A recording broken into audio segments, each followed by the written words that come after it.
કેમ છો મિત્રો? નવા વર્ષના રામ રામ, જય શ્રી કૃષ્ણ, જય માતાજી. તો મિત્રો આજે વાત કરું તો કોઈની ડૂબી ગયેલી આશાઓના દીવા પ્રગટાવી શકો ને તો પણ મિત્રો ઘણું છે.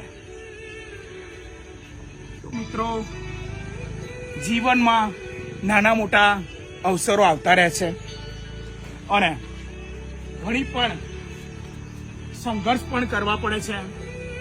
તો મિત્રો સંઘર્ષથી બીવાનું છે નહીં, અને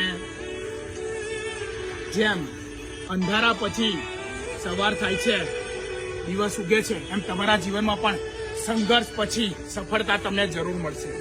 અને આ મિત્રો સફળતા એવી વસ્તુ છે ને કે સંઘર્ષમાં તમે બહુ જ એકલા હશો, પણ જ્યારે તમારી સફળતા થશે ને મિત્રો, ત્યારે લોકોનો કાફીલો તમારી પાછળ દોડશે. તો મિત્રો હેપી ન્યૂ યર, જય હિન્દ, જય ભારત, સાથે હેપી ન્યૂ યર.